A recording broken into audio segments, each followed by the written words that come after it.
यूहन्ना की पुस्तक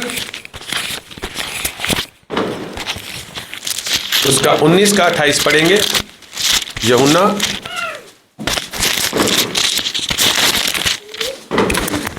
19 का 28।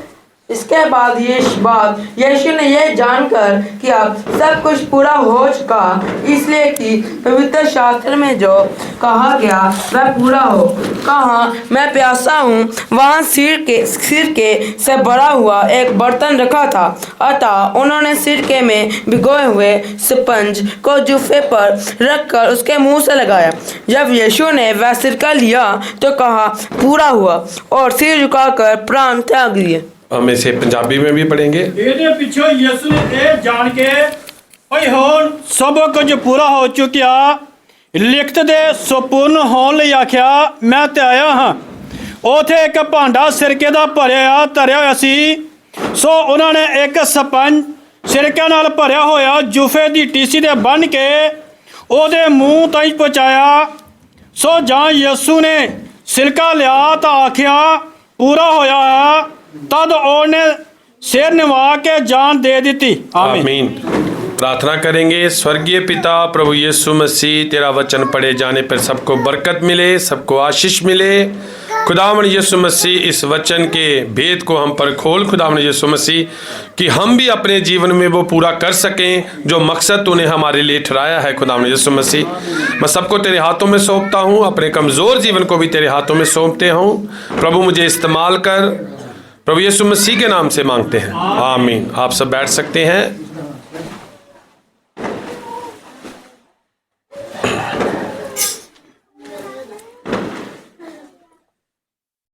और देखिए, इंग्लिश में लिखा है इट इज फिनिश्ड, हिंदी में लिखा है पूरा हुआ, और इंग्लिश की बाइबल में लिखा है इट इज फिनिश्ड, बिल्कुल समाप्त हुआ वो काम जिसे करने के लिए प्रभु यीशु मसीह धरती पर आया था, जिसे करने के लिए प्रभु यीशु मसीह धरती पर आया था। पूरा हुआ। अब इस शब्द को रोकने के लिए शैतान ने पूरी ताकत लगा दी थी कि परमेश्वर के मुंह से ये शब्द ना निकले। आमीन। पूरा हुआ ना निकले। पूरा क्या हुआ? सबका छुटकारा पूरा हुआ। आमीन। सबका छुटकारा पूरा हुआ। परमेश्वर के नाम की महिमा हो। तो हमें इन बातों को ध्यान में रखना होगा कि हमारे जीवन में भी मसीह के कामों के प्रति क्या समर्पण है। आमीन। अब देखिए, हम चर्च में आ रहे हैं, क्या पूरा करने के लिए आ रहे हैं? हालेलुया। कुछ लोगों ने चंगाई ली और कह दिया मेरे चर्च में आने का काम पूरा हुआ। कि उन्होंने कुछ बरकत ली और कहा मेरा चर्च में आने का काम क्या हो गया? पूरा हो गया। यहूदा इस्करियोती यीशु के साथ बना रहा, चांदी के सिक्के लिए, धन दौलत ली और यीशु को छोड़ दिया और सोचा कि मेरा काम क्या हो गया? पूरा हो गया। आमीन। हालेलुया। उसका यही मकसद था। कई लोगों का यही मकसद होता चर्च में आने का। आमीन। चंगाई, बरकत, आशीष, इतना सा ही टारगेट है, सिर्फ इतना सा ही टारगेट है। और इतने से कहते हैं मेरा आने का मकसद पूरा हुआ, मेरे पास मुझे ये बीमारी थी, अब मैं इससे चंगा हो चुका हूं। मेरे आने का मकसद पूरा हुआ, मेरे घर में आशीष नहीं थी, मुझे आशीष मिली, अब मेरा काम चंगाई होगी। आमीन। हालेलुया। लेकिन दुल्हन ऐसी नहीं है। हालेलुया। दुल्हन ऐसी नहीं है, क्योंकि बाइबल में लिखा है कि अगर जो तुमसे कहा जाए करने को, अगर तुमने उतना ही किया तो क्या किया। हालेलुया। अपनी चंगाई तक की सीमित रहे, अपनी आशीष तक की सीमित रहे, अपनी बरकत तक की सीमित रहे। हालेलुया। सिर्फ इतना से काम के लिए तो यहूदा भी आया हुआ था। इस काम के लिए तो यहूदा इस्करियोती भी था यीशु के साथ में। उसके हाथ में दान वाली क्या रहती थी? थैली रहती थी। उसका ध्यान दान की थैली में लगा रहता था।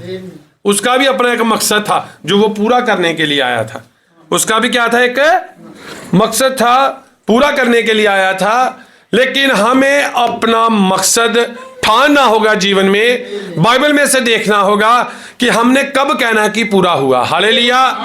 हमने कब कहना है कि पूरा हुआ? देखिए कुछ कई बार मेरा हमारे साथ भी एक ऐसा भाई था, एक बार पहले चर्च में आया, काम चाहिए था, उसने काम ले लिया, उसको काम मिल गया, मेरे साथ आया, जो काम मैं करता था वही काम उसने शुरू कर दिया। आमीन हालेलुया। मेरा सारा काम ले लिया, चर्च को छोड़ दिया। मैंने कहा कोई नहीं, प्रभु तुम्हें आशीष दे। दूसरी बार आया, उसे ड्राइवर चाहिए था। उसे क्या चाहिए था चर्च में? अब फिर कोई बहाना ढूंढा चर्च में आने का, ड्राइवर लिया और चला गया। हालेलुया। हमने फिर उससे प्यार किया। अब तीसरी बार उसे प्लम्बर चाहिए था। उसे क्या चाहिए था? फिर मुझे आखिर कह दिया मैं चर्च में आऊंगा, मुझे मसा चाहिए। हालेलुया। तो देखिए ऐसे लोग भी होते हैं। आमीन हालेलुया। उसने देखा कि भाई जसवंत क्या है? प्लम्बर है, तो मैं भाई को अपने घर ले जाऊंगा। आमीन हालेलुया। तो देखिए भाई ब्रानम ने इन बातों को हमारे ऊपर खोल दिया है। भाई ब्रानम ने 3 प्रकार के विश्वासी में इन बातों को संदेश में हमारे ऊपर खोल दिया है। हमने अपना स्थान पहचानना है। हमने अपना मकसद, अपना टारगेट क्लियर करना है। अपने टारगेट के प्रति ईमानदार रहना है। आमीन हालेलुया। अपने टारगेट के प्रति क्या रहना है? ईमानदार रहना है। क्योंकि देखिए संत पौलुस के बारे में हम जानते हैं। संत पौलुस, आमीन, वो उसने गमलीएल से शिक्षा पाई थी। किससे शिक्षा पाई थी? महान विद्वान था उस समय का, महान विद्वान था। उसने व्यवस्था की सारी शिक्षा पाई थी और वो बिल्कुल ईमानदार था व्यवस्था के कामों के प्रति, व्यवस्था के कामों के प्रति, और वो उन कामों को पूरा कर रहा था। व्यवस्था में लिखा था जो ईश्वर की निंदा करे उस पर पथराव करो। जब स्तिफनुस पर पथराव हुआ तो वो सहमत था, वो उस पर सहमत था, क्योंकि वो इस वचन पर अटल था कि व्यवस्था में ऐसा लिखा हुआ है कि जो ईश्वर का निंदा करे उस पर क्या करो? पथराव करो। तो जब स्तिफनुस पर पथराव हुआ तो वो सहमत था शाऊल, और उसके पैरों में स्तिफनुस के क्या रखे गए थे? कपड़े रखे गए थे। आमीन। उसी कत्ल को अपने ऊपर लेकर वो भाग रहा था। उस कत्ल से, उसकी पापों की माफी के लिए वो भाग रहा था। जब यीशु से उसका मिलाप हुआ तो वो समझ गया कि मेरे पापों का छुटकारा यीशु मसीह के नाम के द्वारा होगा। आमीन हालेलुया।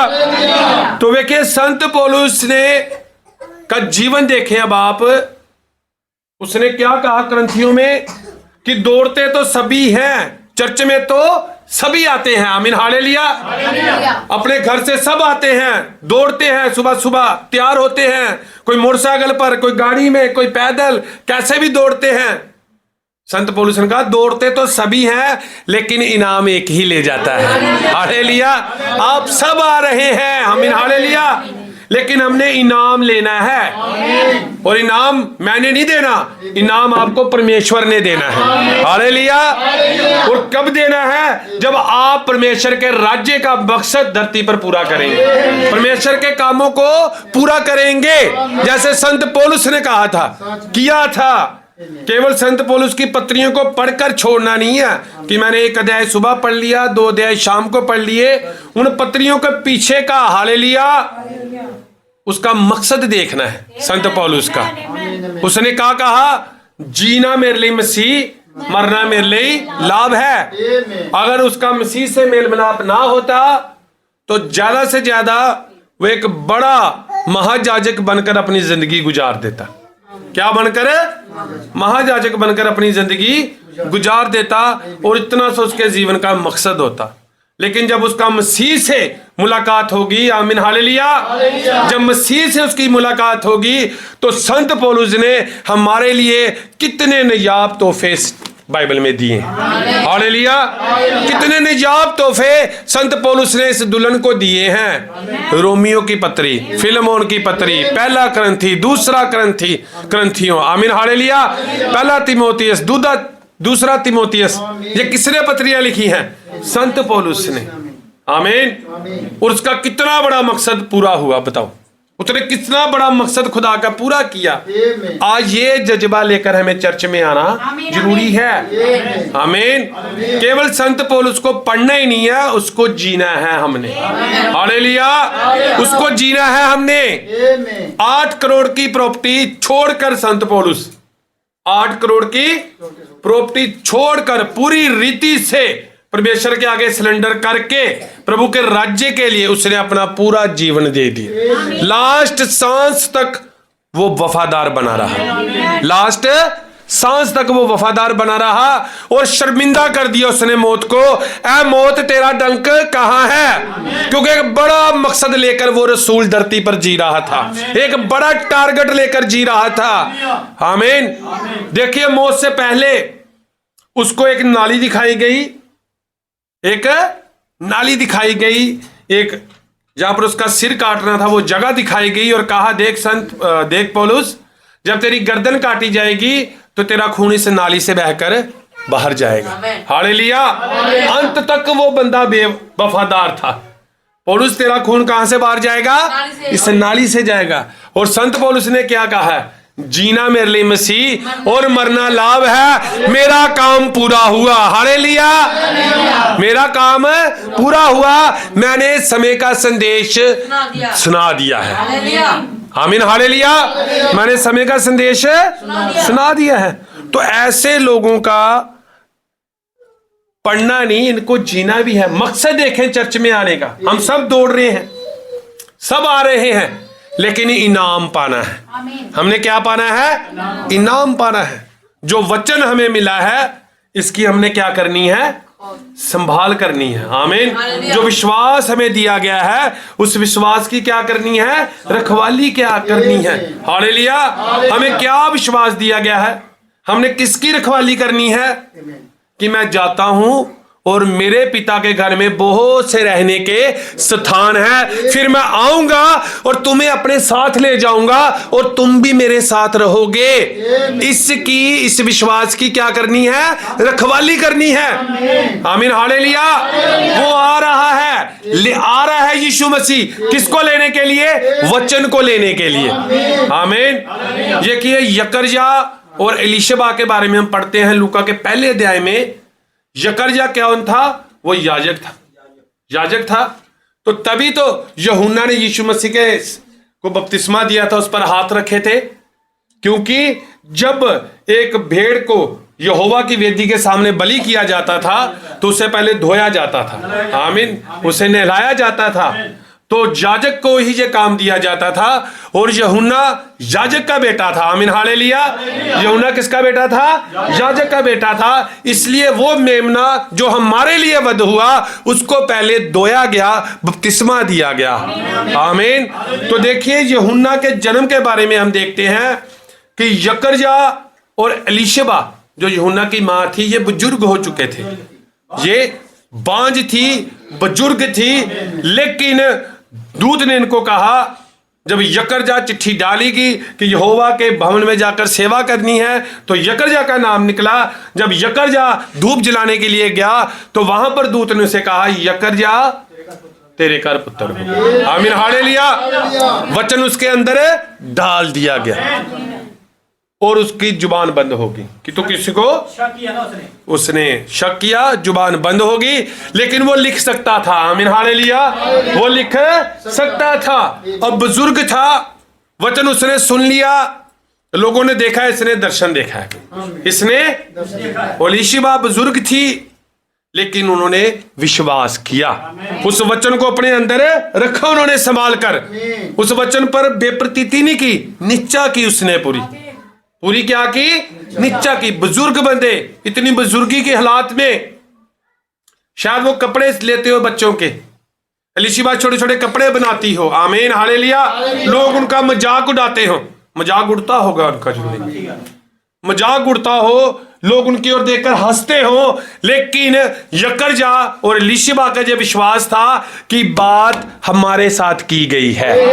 यकरजा का भरोसा था कि यह विश्वास मुझे दिया गया है, यह रैप्चर का फेथ केवल दुल्हन को दिया गया है, यह दुल्हन के लिए है, यह आपने इसकी संभाल करनी है। मकसद धरती तक पूरा ना हो, बस धरती के कामों तक मत कह देना इट इज कंप्लीट।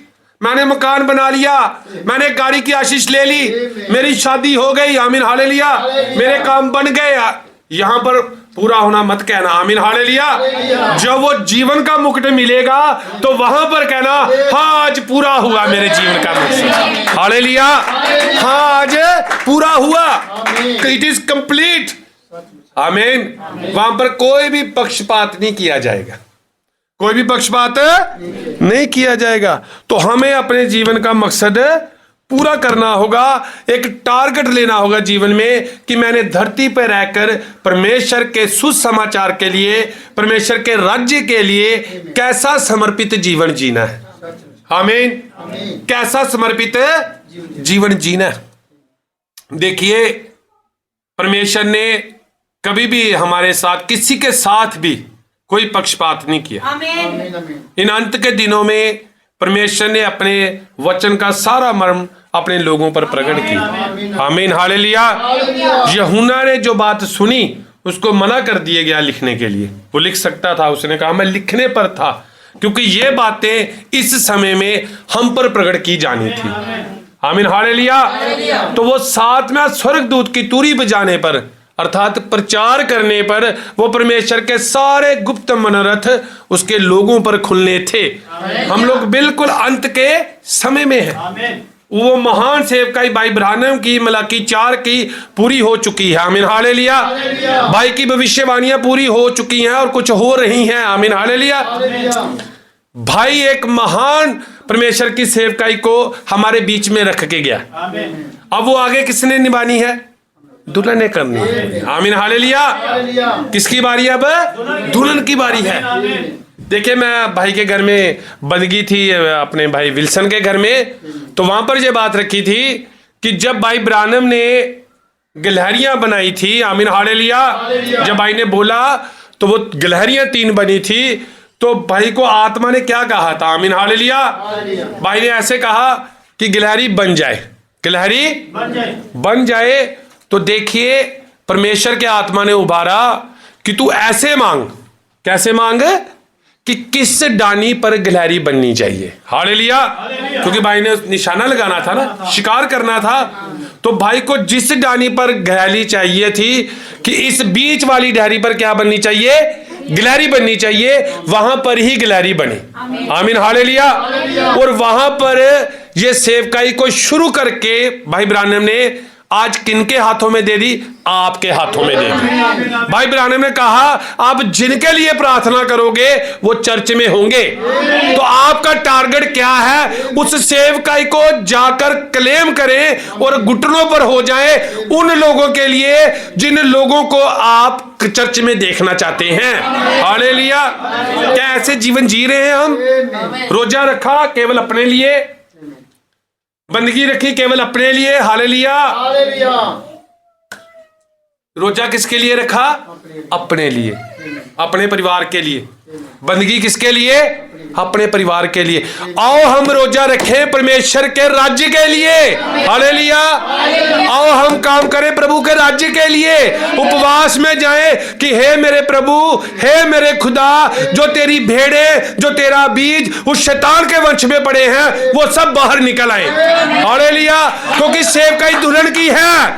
क्लेम करे जाकर कि वो वाला परिवार, हाँ प्रभु उनके अंदर मैंने विश्वास देखा है, जैसे संत पौलुस ने उसके अंदर देखा था कि तेरे अंदर चंगा होने का विश्वास है। क्लेम करे जाकर कि वो परिवार मुझे चर्च में चाहिए प्रभु, हालेलुया।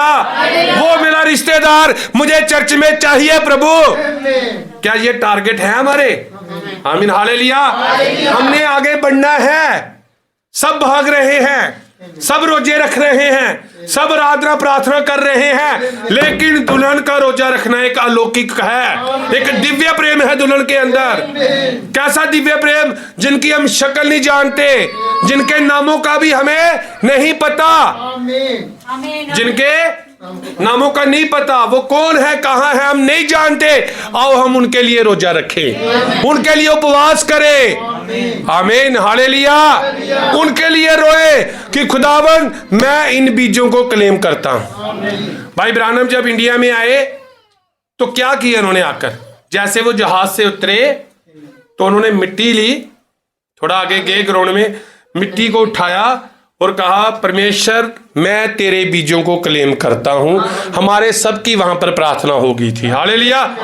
वो प्रार्थना भाई ने क्या की कि मैं तेरे बीजों को क्या करता हूं, क्लेम करता हूं, जितने तेरे बीज हैं वो इकट्ठे हों। आमीन, हालेलुया।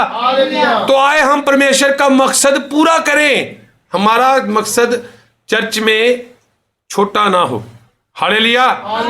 हमारा मकसद है छोटा ना हो। यीशु मसीह ने ऐसे बाहें फैला रखी हैं अपने, ऐसे हमें भी इतना ही मकसद चाहिए। आमीन, हालेलुया। और बाहें फैलाकर क्या लगा लिए हैं, कीले लगा लिए हैं। वो हर पल ऐसे बाहें फैलाकर खड़ा हुआ है। आमीन। तो इतना बड़ा मकसद रखें। आमीन। देखिए, रोजा, उपवास, बंदगी, आराधना हम परमेश्वर के राज्य के लिए करें, हालेलुया। तुम स्वर्ग राज्य की क्या करो, खोज करो। ये संसारिक बरकतें पीछे पढ़कर मिलेंगी। आमीन, हालेलुया।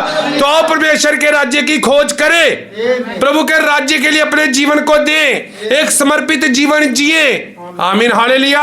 अपने दुश्मनों के लिए दुआ करें। आमीन, हालेलुया। जो हमें सताते हैं उनसे प्रेम करें, जो हमें ठोकर देना चाहते हैं उन्हें हम ठोकर लगने से बचाएं। हालेलुया। एक दिव्य प्रेम को हम प्रेजेंट करें, लोगों के सामने रखें कि ये दुल्हन की सेवकाई है। हालेलुया, आमीन। आप सब आनंदित हैं? तो ऐसे जज्बे के साथ, ऐसे उद्देश्य के साथ, ऐसे समर्पित जीवन के साथ हम मसीह की आराधना करें। हम मसीह की क्या करें, और परमेश्वर हमसे क्या हो जाए, प्रसन्न हो जाए। आमीन, हालेलुया। परमेश्वर हमसे क्या हो जाए, प्रसन्न हो जाए। क्योंकि आज के रसूल कौन है, वो आप हो। हालेलुया। रसूल आप हो। वो सेवकाई, वो संत पौलुस वाली सेवकाई। क्यों, क्या कहा था जब वो एक याजक था, उसके साथ बैठे थे, वो भी दुष्ट आत्मा निकालने चले गए। वो भी दुष्ट आत्मा निकालने चले गए।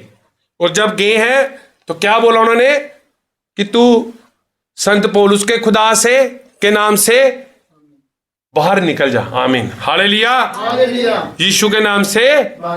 तो क्या कहा उसने, दुष्ट आत्माओं ने, हम संत पौलुस को भी जानते हैं, हम यीशु को भी जानते हैं, लेकिन तुझे नहीं जानते। आमीन, हालेलुया। अगर आप किसी की दुष्ट आत्मा निकालने जाओ तो दुष्ट आत्माएं बोले हम तुझे भी जानते हैं, तेरे खुदा को भी जानते हैं। हालेलुया। ये आवाजें, ऐसी बातें, ऐसे अलौकिक काम हमारे जीवन में होने चाहिए। ये टारगेट, ये उद्देश्य लेकर चर्च में आए। हालेलुया।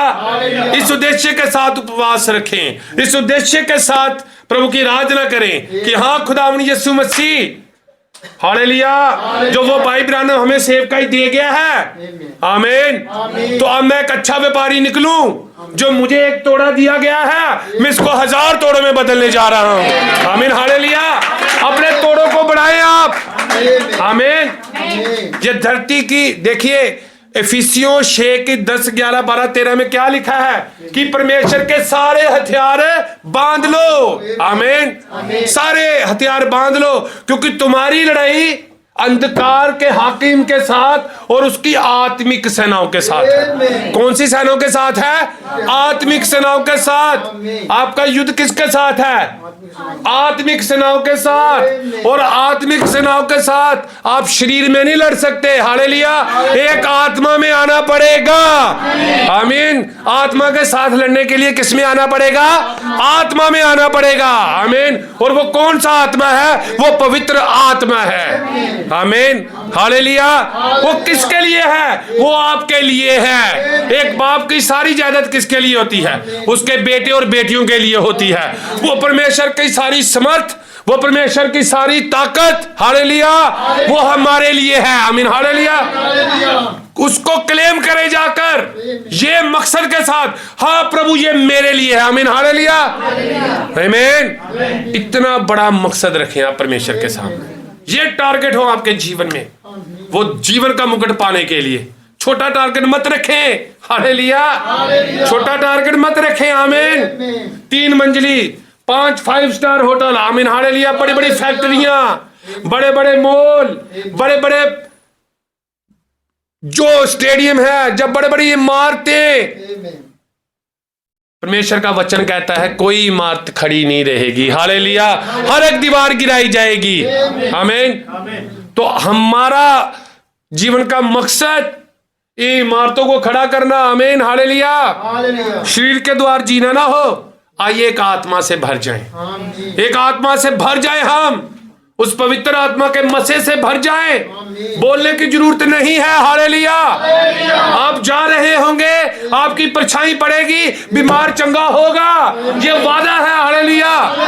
ऐसा होता था तो आज क्यों नहीं हो रहा? हालेलुया। ऐसा होना चाहिए क्योंकि वो कल, आज और जुगानुजुग एक सा है। हालेलुया। जो पहले करता था वो आज भी करने को तैयार है, लेकिन वो एक पतरस को ढूंढ रहा है, एक पौलुस को ढूंढ रहा है। आमीन। हालेलुया। वो एक पतरस को मांग रहा है, वो एक हन्ना को ढूंढ रहा है, एक रूत को ढूंढ रहा है। आमीन। हालेलुया। तो कहां से मिलेगा पतरस? कहां से मिलेगा पौलुस? वो आप में से ही मिलेगा। आमीन। हालेलुया। इस उद्देश्य के साथ आइए अपने टारगेट को बड़ा करें, अपने उद्देश्य को बड़ा करें। जो विश्वास हमें दिया गया है, जो विश्वास है, उसकी रखवाली करें। आमीन। हालेलुया। हम देखते हैं, प्रभु के नाम की महिमा हो। शमौन था। कौन था? शमौन था। परमेश्वर के मंदिर में सेवा करता था, बुजुर्ग था, लोग आदर करते थे। उसके पास वचन आ गया, जब तक तू मसीह को ना देख ले तू मरेगा नहीं। आमीन। अब जब लोग उसका आदर कर रहे हैं, उसने एक अजीब बात कर दी कि जब तक मैं मसीह को नहीं देखूंगा मैं मरने वाला नहीं हूं। आमीन। हालेलुया। लोग मजाक कर रहे हैं, लोग उस पर हंस रहे हैं, लोग ठट्ठा करते होंगे। उम्र हो चुकी है, सठिया गया है, ये बुजुर्ग हो गया है। आमीन। हालेलुया। लेकिन उसने उस वचन को पूरा करना था। आमीन। आज हमारे पास वचन है, हमारे पास प्रतिज्ञा है कि अंत के दिनों में मैं अपना आत्मा अपने बेटी और बेटियों पर उड़ेलूंगा, वो भविष्यवाणियां करेंगे। तो क्या हमारा मकसद पूरा हो गया? आमीन। हालेलुया। आप सब आनंदित हैं? आप प्रभु के नाम के लिए ताली बजा सकते हैं। फर्क इसका नहीं पड़ता, हम इस बात का फर्क नहीं पड़ता हम कितनी में गिनती में कितने हैं। आमीन। हालेलुया। 10,000 निकले थे, लेकिन लड़ने के लिए 350 को लेकर गया यीशु मसीह। आमीन। हालेलुया। गिदोन के साथ क्यों? वो सारे एक मन के थे। वो क्या थे? परमेश्वर के आगे घुटनों पर थे, तभी घुटनों पर पानी पी रहे थे। आमीन। हालेलुया। जब वो जीवन का जल पीना घुटनों पर होना पड़ेगा। आमीन। हालेलुया। किस पर होना पड़ेगा? घुटनों पर होने पड़ेगा। अपने अधिकारों को क्लेम करे जाकर, कहे जाकर। हालेलुया। आज घर में जाकर कहें कि खुदावन यीशु मसीह, इस पूरे मोहल्ले को मांगता हूं मैं यीशु मसीह के नाम से। एक एक घर में, हालेलुया, एक एक घर में तेरे नाम की महिमा होने चाहिए। एक एक बंदा बोलने पर मजबूर हो जाए, इनका खुदा सचमुच जिंदा खुदा है। हालेलुया। क्या ऐसे मकसद है हमारे? इतने बड़े मकसद है हमारे? इतना बड़ा परमेश्वर और टारगेट छोटा सा। इतना बड़ा परमेश्वर, इतना बड़ा समुंदर, और उसमें से भरकर क्या लाए? 1 चमचा पानी का। हालेलुया। उसमें से क्या लेने गए? 1 चमचा पानी का। आमीन। हालेलुया। परमेश्वर से ऐसा टारगेट मांगे, इतना बड़ा मकसद मांगे खुदावन के साथ कि हे मेरे प्रभु यीशु मसीह, आज जे जुनेद और जुबरेश के जो जादूगरों के आत्मे काम कर रहे हैं, हालेलुया, जो आत्मे पंजाब में काम कर रहे हैं, आज मैं मूसा वाली लाठी फेंकने जा रहा हूं प्रभु यीशु के नाम से। आमीन। परमेश्वर कल्ला जुग जुग एक सा है। देखिए अब शमौन है, सारी उम्र उसने सेवा की, उसके पास वचन आया, और जब उसने वचन सुना तो उसने क्या किया? उस पर निश्चय किया, उसकी रखवाली की। मरियम आई है, उसने बातें की लोगों से, मैं मसीह को देखूंगा। बहुत सी औरतें हैं, उनके गोद में भी बच्चा है, लेकिन एक मरियम है जो एक गरीब सी औरत है। वो गरीब क्यों थी? कि वहां पर लोग जो मंदिर में बलि करते थे ना, वो अपने हिसाब से, अपने पैसे के हिसाब से जानवरों को खरीदते थे। जिसके पास ज्यादा पैसा था वो बल्द को खरीदता होगा। आमीन। हालेलुया। ज्यादा महंगे जानवर को, और मरियम याकूब के पास, यूसुफ के पास इतना पैसा नहीं था, इसलिए उन्होंने पिंडू को खरीदे थे, कबूतर खरीदे थे। आमीन हालेलुया। वो सबसे सस्ते में मिलने वाले क्या थे? जानवर थे, पशु, अपने पंछी थे। तो जब उसके पास गया तो वो एक पुराने से कपड़े में लिपटा हुआ बड़ बालक उठाया शमौन ने और उसको उठा लिया। हालेलुया। पुराने से कपड़े में जो बैल के यहाँ रखा जाता है, वो वहां पर क्यों रखता है? उस कपड़े पर सारा वजन पड़ता है।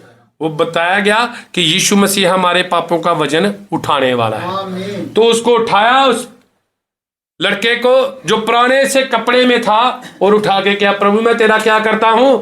धन्यवाद करता हूं, आज मेरा मकसद पूरा हुआ। हालेलुया। आज मेरा मकसद है। लोग बोलते होंगे ये शमौन कब से बातें कर रहा था, मैं मसीह को देखूंगा, और अब जाके देखो कितने मैले से कपड़े में एक बच्चा है, कितनी गरीब सी एक औरत है, उसका बच्चा उठाकर क्या कह रहा है। आमीन हालेलुया। लोग बोलते रहेंगे। आमीन।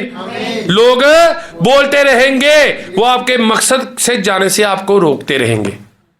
कभी आपकी मम्मी में से होके बोल सकते हैं, कभी आपके भाई में से होके बोल सकते हैं, कभी आपके पत्नी में से, कभी आपके पति में से, कभी बच्चों में से, लेकिन आपने उस आत्मा की परख करनी है। आमीन हालेलुया। देखिए मरियम के लिए कैसी अवस्था होगी। एक कुंवारी औरत है, एक कुंवारी लड़की है मरियम। आमीन। और उसको आकर क्या कह दिया जिब्राइल फरिश्ते ने कि तू क्या बनेगी? तो गर्भवती होगी, एक कुंवारी औरत को। और उस वक्त व्यवस्था में लिखा हुआ था कि जो ऐसे काम में पकड़ा जाए उसे क्या मारे जाए?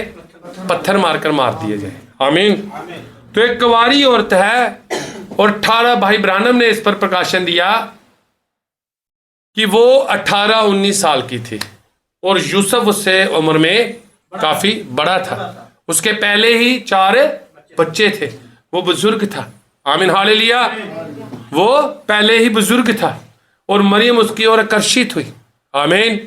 मरियम उसकी ओर आकर्षित हुई, और जब यूसुफ को पता लगा इस बात का, तो उन्होंने उसके साथ उसकी क्या हुई? कुड़माई हुई। शादी नहीं लिखा, कुड़माई। कुड़माई ही शादी है। आमीन हालेलुया। अगर मसीह लड़के और लड़के की कुड़माई हो जाती है तो फिर वो छोड़ नहीं सकते, क्योंकि यूसुफ और मरियम की भी केवल क्या ही हुई थी? कुड़माई लिखी गई है। आमीन हालेलुया। वो ही शादी है। जब आपने हृदय से किसी को पति मान लिया, अगर वो वचन के अनुसार है, तो फिर वो आपका क्या है? पति ही है, वो पत्नी ही है। आमीन हालेलुया। तो देखिए अब मरियम को यह बात कह दी गई। मरियम ने कोई भी आनाकानी नहीं की है, उसने कोई भी आनाकानी नहीं की। आमीन हालेलुया। आज वो मरियम कौन है? मरियम किसको दर्शाती है? वो कलीसिया को दर्शाती है। आज इस मरियम को ये बात बता दी गई। आमीन हालेलुया। कि हे छोटे झुंड मत डर, पिता को जेब आया है कि राज तुझे दे। आमीन हालेलुया। इस मरियम को ये वादा दे दिया गया कि तुम्हारी देहें बदल जाएंगी। हालेलुया।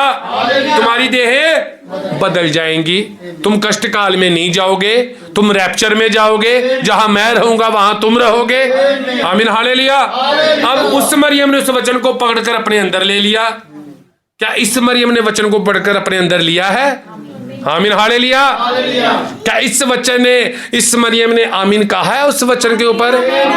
आमीन हालेलुया। अब वो मरियम लोग सताते होंगे, एक कुंवारी का गर्भवती होना, कैसे उसके हालात होंगे मरियम के?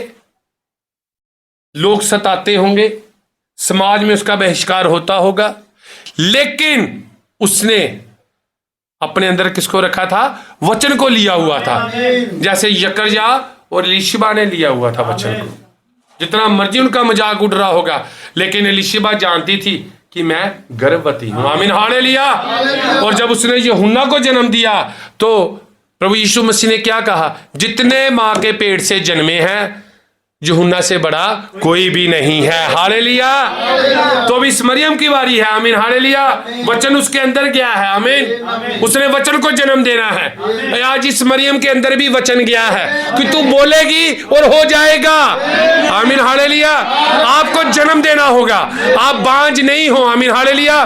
क्योंकि जो डाली फल नहीं लाती वो काट दी जाएगी। आपको फल लाने होंगे। आपको झुकना होगा, दुआ करनी होगी। हाँ प्रभु, मैं फल लाना चाहता हूँ, बहुत से प्राणों को जीतना चाहता हूँ, तेरे राज्य के लिए इस्तेमाल होना चाहता हूँ। मैं बांझ नहीं कहलाना चाहता, मैं जन्म दे सकता हूँ। और वचन को ही जन्म देगा। आमीन। हालेलुया। ये उद्देश्य मरियम का होना चाहिए। अब वो मरियम देखिए आप। आमीन। लोग सता रहे हैं, लोग उसको कई बातें करते होंगे। आमीन। हालेलुया। लेकिन यूसुफ ने उसको अपना लिया। आमीन। पवित्र आत्मा की प्रेरणा से। क्योंकि यूसुफ जानता था अगर मैंने नहीं अपनाया तो लोग पथराव करेंगे। आमीन। हालेलुया। तो यूसुफ ने उसको अपना लिया। क्योंकि ऐसा क्यों हुआ? यीशु मसीह किसी मनुष्य के शरीर से नहीं आ सकता था। आमीन। हालेलुया। वो किसी भी मनुष्य के शरीर से नहीं आ सकता था। वो पाक पवित्र यहोवा का लहू था। वो पाक पवित्र यहोवा का लहू था। और मरियम कुंवारी थी। आमीन। हालेलुया। वो पाप को नहीं जानती थी। आमीन। हालेलुया। तो यीशु मसीह ने भी आपको अपने लहू से धोकर पाप से आजाद किया है। आमीन। आपको फिर से अपने लायक एक पवित्र कुंवारी की तरह बनाया है। क्योंकि संत पौलुस ने कहा है कि मैं परमेश्वर की कलीसिया को एक पवित्र कुंवारी की तरह उसके हाथों में सौंपूंगा। आमीन। हालेलुया। तो आपके अंदर भी ये वचन है, आपके अंदर भी ये टारगेट होना चाहिए। आपको इस बात का मालूम होना चाहिए कि जंग इंसानों से नहीं है। हालेलुया। शैतान की उस आत्मिक फौजों के साथ है। आत्मा में बढ़ना होगा, प्रार्थना में बढ़ना होगा, विश्वास में बढ़ना होगा, टारगेट पर रहना होगा। आमीन। हालेलुया। संत पौलुस ने क्यों कहा कि दौड़ तो सभी रहे हैं, लेकिन तुम ऐसे दौड़ो कि नाम पा जाओ। क्योंकि देखिए, जब हम दौड़ते हैं ना रेस को, उसमें आपने देखा ना रेस ग्राउंड देखी होगी, तो वहां पर लाइंस लगी होती हैं। हर किसी ने कहा दौड़ना है, अपनी लाइन में दौड़ना है। अगर आप किसी दूसरे की लाइन में भागी जा रहे हैं, जितना मर्जी दौड़े, आपको इनाम नहीं मिल सकता है। आमीन। हालेलुया। ये वो लाइन लगी हुई है। आपने ऐसे ही भागना है, बिल्कुल सीधा, ना इधर ना उधर। जो नींव रखी गई है उस नींव के ऊपर रंदे लगाने हैं। हालेलुया। तो भागे आप। आमीन। हालेलुया। दौड़े किसके लिए? परमेश्वर के राज्य के लिए। आमीन। हालेलुया। एक बार ऐसे जीवन जी के दिखे आप, एक बार ऐसे जीवन जी के देखें। आमीन। हालेलुया। ये बरकतें पीछे पड़कर मिलेंगी आपको। इन बरकतों के पीछे मत भागे। आमीन। मैं चंगा हूं चाहे ना हूं, तब भी यहोवा ही मेरा परमेश्वर है। आमीन। हालेलुया।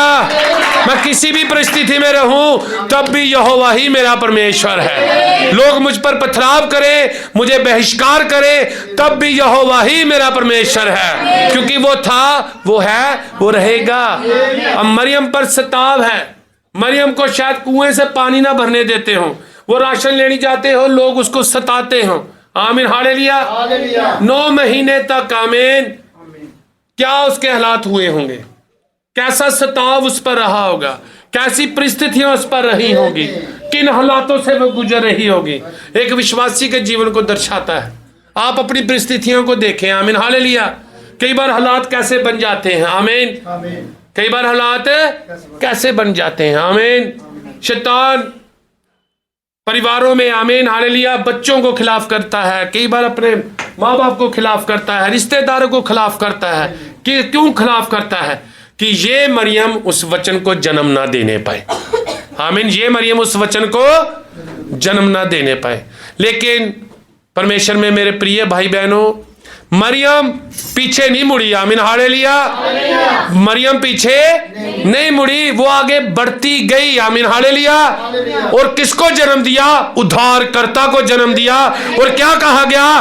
धन्य है तेरी कोख जिसमें से परमेश्वर ने जन्म लिया है। आमीन हालेलुया। आज मरियम की कोख की जैसी कोई भी कोख नहीं। आमीन हालेलुया। क्योंकि उस कोख में से किसने जन्म लिया था? प्रभु यीशु मसीह ने जन्म लिया था। और आज इस मरियम के जैसा भी कोई नहीं है, क्योंकि ये मरियम किसको जन्म देने जा रही है? वचन को जन्म देने जा रही है, मसीह को जन्म देने जा रही है। आमीन हालेलुया। तो एक मकसद हो आपका, छोटे से मकसद से पूरा नहीं कर देना। जैसे मैंने वो भाई को देखा था, उसने जब मेरा काम ले लिया तो शायद घर में अपनी पत्नी से कहता हो मेरा काम पूरा हुआ। हालेलुया। फिर यहां से एक बंदा ड्राइवर ले गया, मेरा काम पूरा हुआ। भाई तेरा काम बेशक पूरा हो गया है और तूने खत्म भी कर दिया है, लेकिन यीशु का काम तब शुरू होता है। आमीन हालेलुया। यीशु का काम तब शुरू होता है जब कोई इंसान अपने आप में, आमीन हालेलुया, वचन के विरोध में जाकर परमेश्वर से बगावत कर कर ये सोचता है, जैसे यहूदा ने सोचा था कि मैंने अपना टारगेट पूरा किया। उन पैसों से वो कुछ नहीं कर सका, उसने फांसी लगा ली जाकर। आमीन हालेलुया। तो जैसे मरियम ने अपने जीवन में एक मकसद को पूरा किया, जैसे संत पौलुस ने किया, जैसे मूसा ने किया, जैसे शमौन ने किया, वैसे आपको भी करना पड़ेगा। आमीन हालेलुया। और देखिए, अब मैं खत्म करूंगा, लेकिन अब ध्यान से इस बात को आप पकड़ना। अब यीशु के बारे में हम देखते हैं। प्रभु यीशु ने कहा इट इज फिनिश्ड, ये पूरा हुआ। वो क्या पूरा हुआ था? वो हमारा छुटकारा पूरा हुआ। आमीन। हमारा उद्धार का काम पूरा हुआ था। इब्रानियों की 9 में जब हम पढ़ते हैं, इब्रानियों 9 की हम देखते हैं, 9 की 11 में पढ़ते हैं। पढ़ेंगे इब्रानियों 9 की 11। परंतु जब मसीह आने वाली अच्छी अच्छी वस्तुओं का महायाजक होकर आया तो उसने और भी बड़े और सिद्ध तंबू से होकर, जो हाथ का बनाया हुआ नहीं, अर्थात इस सृष्टि का नहीं, और बकरों और बछड़ों के लहू के द्वारा नहीं, पर अपने ही लहू के द्वारा एक ही बार पवित्र स्थान में प्रवेश किया और अनंत छुटकारा प्राप्त किया। आमीन। एक ही बार कहां प्रवेश किया? पवित्र स्थान में प्रवेश किया। और क्या किया? अनंत छुटकारा। हालेलुया। अब देखिए, हर साल याजक कहां जाता था? महायाजक अति पवित्र स्थान में जाने से पहले वो अपने को 7 दिन का करता था, पवित्र करता था। और फिर वो अपने साथ क्या लेकर जाता था? लहू लेकर जाता था। एक व्यवस्था रखी हुई थी पापों से, सारे लोगों के पापों से उनको छुटकारा देने के लिए। आमीन। ये पुराने नियम के क्या थी? व्यवस्था थी। याजक ने लहू लेकर जाना और क्या करना? जाकर अति पवित्र स्थान पर छिड़कना है उस लहू को। उस नियम के संदूक पर क्या करना है? लहू को छिड़कना है। और लोगों ने कहना है कि हमारे पाप क्या हो गए हैं? माफ हो गए हैं। 1 साल के पाप अगले साल फिर याजक वहां जाएगा, क्योंकि पाप माफ नहीं होते थे, पाप ढांपे जाते थे। आमीन हालेलुया। बकरे और भेड़ों का लहू पापों को क्या करता था? ढकता था, माफ नहीं करता था। इब्राहिम, इसहाक, यकूब, शमूएल सब इस लहू के अधीन थे, तभी वो नीचे गए थे। आमीन हालेलुया। ऊपर नहीं गए थे। आमीन। तभी जब शमूएल को उस भूत सिद्धि करने वाली औरत ने बुलाया तो वो नीचे से ऊपर आया था, क्योंकि वो भेड़ बकरियों के लहू के तले था, यीशु के लहू के तले अभी नहीं आया था। लेकिन जब यीशु मसीह नीचे गया, उनको प्रचार किया और 30 दिन कब्र से बाहर आया, तो वो भी उनके साथ बाहर आ गए। और पहला वहां पर क्या हुआ? पुनरुत्थान हुआ था। आमीन हालेलुया। तो देखिए, अब महायाजक जाता था तो क्या करता था? लहू छिड़कता था और पापों की क्या होती थी? माफी होती थी। आमीन हालेलुया। अब यीशु मसीह जो हमारा महायाजक था, आमीन, उसने क्या किया? अब वो धरती पर आया, किसके लिए? हमारे पापों की क्षमा के लिए। आमीन। क्योंकि मनुष्य ने पाप किया था, तो वो मनुष्य बनकर आया हमारे पापों की क्षमा के लिए। आमीन हालेलुया। और अब उसने क्या करना था? उस संदूक पर क्या करना था? अपना लहू छिड़कना था, पाक पवित्र लहू छिड़कना था, कि सदा तक लोगों के जो उस पर विश्वास करें उनके पाप माफ हो जाए। आमीन हालेलुया। बार बार लहू छिड़कने की जरूरत नहीं थी, एक ही बार लहू छिड़कना था यीशु मसीह ने। आमीन हालेलुया। इस बात से शैतान ने उसको क्या करना था? रोकना था। इस बात से शैतान ने क्या करना था? रोकना था कि कहीं छुटकारे का काम पूरा ना हो जाए। आमीन हालेलुया। अब यीशु मसीह को जब सजा सुनाई गई, यीशु मसीह को जब सजा सुनाई गई तो यरूशलेम से और गोलगत्ता पहाड़, आमीन, कौन से पहाड़ पर फांसी दी गई थी? गोलगत्ता पहाड़, जिसे कहा जाता है, जो एक अरामिक शब्द है और जिसका मतलब है खोपड़ी। जिसका क्या मतलब है? खोपड़ी। और इसे इंग्लिश में कहा जाता है कलवरी, और इसका भी मतलब क्या है? खोपड़ी। खोपड़ी नामक पहाड़ पर यीशु मसीह को क्या देना था? क्रूस पर चढ़ाना था। अब उस मंदिर का और उस पहाड़ का आपस में एक रिश्ता था। हालेलुया। उस मंदिर का और पहाड़ का आपस में क्या था? एक रिश्ता था। हालेलुया। रोम सरकार ने आज्ञा दे दी कि यीशु मसीह को क्या चढ़ा दो? क्रूस पर चढ़ा दो। रोम सरकार ने आज्ञा दे दी और उसके कितने लगाए गए? 40 कोड़ों को उसको क्या दिया गया? हुक्म दिया गया। और उसमें से भी एक जो मारता था माफ कर सकता था, इसलिए उसे कितने कोड़े मारे गए? 39। और इन कोड़ों के बारे में कहीं भी बाइबल में आप देखिए नए नियम में नहीं लिखा, लेकिन ये कहां पर लिखा हुआ है? ये लिखा हुआ है व्यवस्था 1:25-23 में कि अगर कोई उपद्रव करे, अगर कोई क्या करे? उपद्रव करे, तो उस व्यक्ति को 40 कोड़े मरवाए जाए। ये सजा यीशु मसीह पर उन्होंने लगा दी थी। अब रोम सरकार के लोग यीशु मसीह को क्या मार रहे हैं? कोड़े मार रहे हैं, लेकिन वो चुप है, क्योंकि उसके जीवन में एक मकसद था। क्या मकसद था? एक काम को पूरा करने का मकसद था, हमारे उद्धार को पूरा करने का मकसद था। हालेलुया। आज आपको बेशक ये लोग अपनी जुबान के कोड़े मारे, लेकिन आप चुप रहें, उस मकसद को पूरा करें, उस टारगेट को पूरा करें जो परमेश्वर आपसे चाहता है। हालेलुया। शरीर में होकर उनसे ना लड़ें। आमीन हालेलुया। उनकी आत्मा को पहचाने। यीशु मसीह उनकी आत्मा को पकड़ रहा था, वो चुप रहा। एक बड़ा मकसद अपने अंदर लिया हुआ, एक बड़ा मकसद, क्योंकि गोलगत्ता पहाड़ और उस मंदिर में क्या था? आपस में एक संबंध था। वो क्या संबंध था? वो भी मैं आपके सामने खोलूंगा। हालेलुया। शैतान सोच रहा था मैं जीत रहा हूं।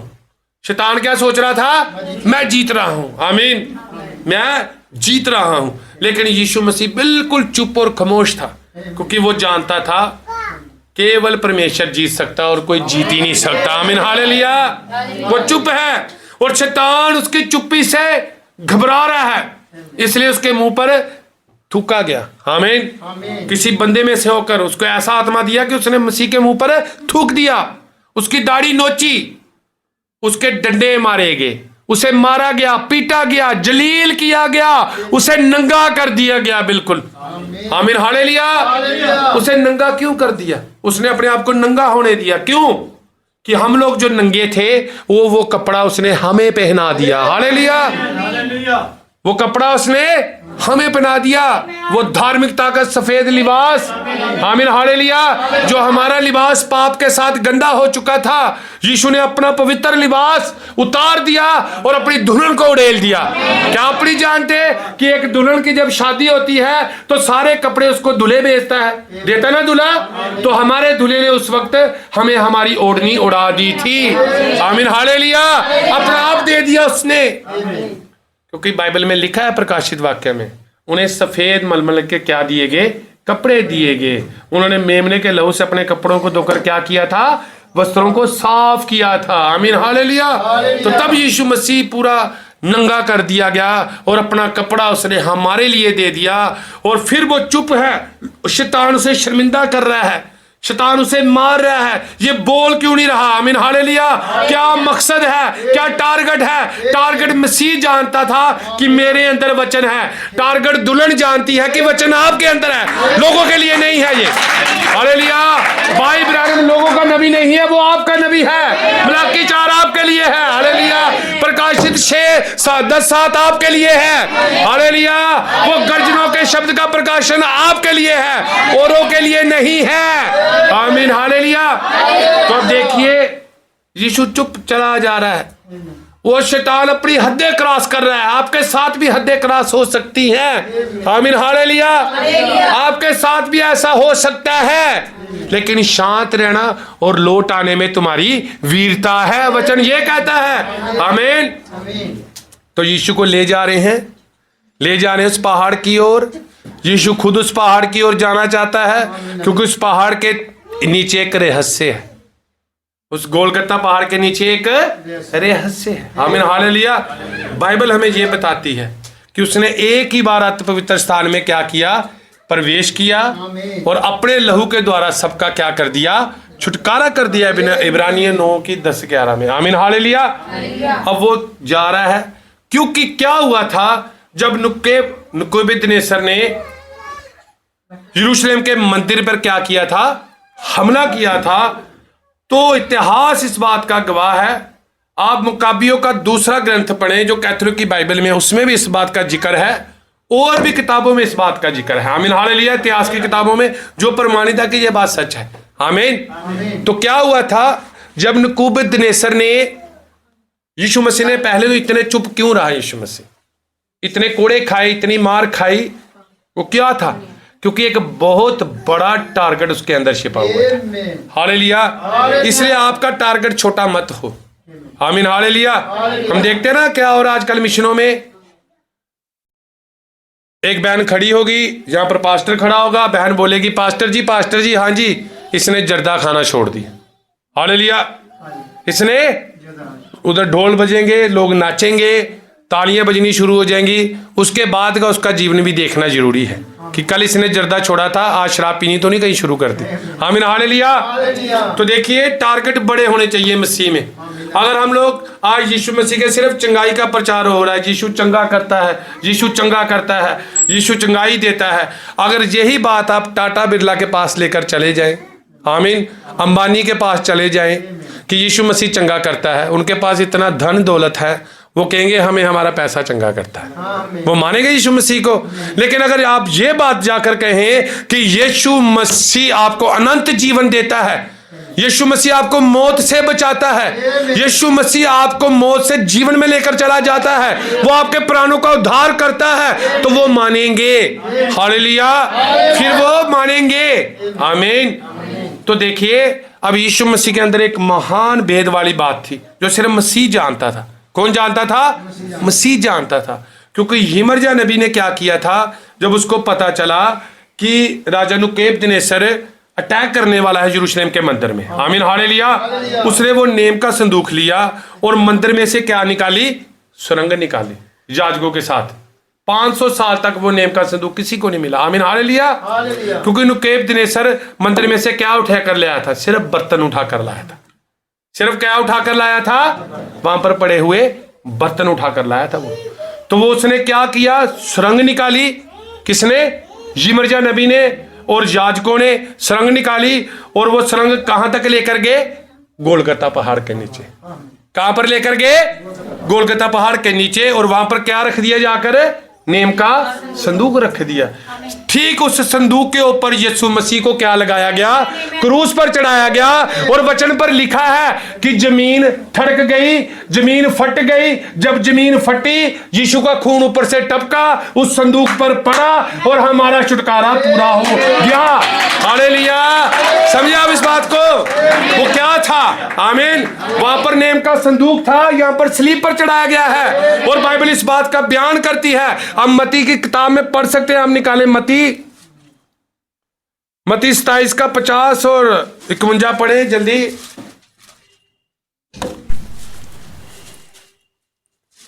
तब यीशु ने फिर बड़े शब्द से चिल्लाकर प्राण छोड़ दिए, और देखो मंदिर का पर्दा ऊपर से नीचे तक फटकर 2 टुकड़े हो गया। पर्दा फट गया कि अब यहाँ ना देखो, अब उस क्रूस की ओर देखो। आमीन। हालेलुया। अब वहां देखो जहाँ छुटकारा हुआ है, यहाँ कुछ नहीं है अब। आमीन। आगे, और धरती डोल गई और चट्टानें तड़क गई और कब्रें खुल गई और धरती डोल गई, चट्टानें तिड़क गई। आमीन, हालेलुया। हालेलुया। फट गई धरती, आमीन। धरती फट फट गई। गई। और यीशु मसीह कहां पर था? क्रूस पर था। क्रूस से लहू बहा और सीधा किस पर पड़ा? जाकर उस वाचा के संदूक पर पड़ा और हमारे छुटकारे का सदा तक काम पूरा हुआ। तब यीशु मसीह ने कहा पूरा हुआ। हालेलुया। वो ऐसे ही पूरा नहीं हुआ था, एक मकसद था यीशु मसीह का कहने का। और देखिए, ये बात इतनी प्रमाणित और सत्य है कि जिस बंदे ने, इतिहासकार बंदे ने लाल समुद्र में से फिरौन का रथ ढूंढा, आमीन हालेलुया, उसने फिरौन का क्या ढूंढा? नूह का जहाज ढूंढा उसने, रावत पर्वत पर ऐसे नूह का क्या ढूंढा? जहाज ढूंढा। उसी ने इस नेम के संदूक की क्या की? खोज की। आमीन आमीन जब उसने इस नेम के संदूक की खोज की तो उसने अंदर एक कैमरा भेजा, आमीन और कैमरा भेजा, उसने कुछ अंदर उपकरण भेजे, और वहां पर जब उसने फोटो खींची नेम के संदूक की तो उसके ऊपर खून था। आमीन आमीन उसके ऊपर क्या था? खून था। फिर उन्होंने उस खून के सैंपल लिए, आमीन हालेलुया, खून के क्या लिए? सैंपल लिए, और उस सैंपल को जाके लेबोरेटरी में क्या किया? चेक करवाया। लेबोरेटरी में चेक करवाया। अब देखिए, एक बंदे के अंदर, एक पुरुष के अंदर, उसके अंदर सेल होते हैं जिसके अंदर वाई और एक्स क्रोमोजोन होते हैं। क्या होते हैं? वाई और एक्स कुछ क्रोमोजोन होते हैं जो स्त्री के साथ मिलते हैं। अगर वाई के साथ मिले तो लड़की पैदा होती है, एक्स के साथ तो लड़का पैदा होता है। और इसकी 26 और 27 तक इसकी रेटिंग होती है बंदे के ब्लड के अंदर। लेकिन जब उस खून को चेक कराया गया, उसके अंदर कोई क्रोमोजोन नहीं था, कोई रेटिंग नहीं थी। उन्होंने कहा ये खून मनुष्य का नहीं है, ये तो एक अलौकिक खून है, ये परमेश्वर का लहू है। आमीन हालेलुया। ये परमेश्वर का लहू है जो उसने हमारे लिए उस नेम के संदूक पर बहा दिया, छुटकारा कर दिया। शैतान शर्मिंदा हो गया, चट्टानें थड़क गई, कब्रें खुल गई, संत बाहर आ गए और पूर्णतान हो गया। और यीशु मसीह ने कहा इट इज फिनिश्ड। आज जो मुझ पर नीचा करेगा वो नीचे नहीं ऊपर जाएगा। प्रभु के नाम की महिमा हो, प्रभु के नाम की महिमा हो। सब प्रार्थना करेंगे। धन्यवाद।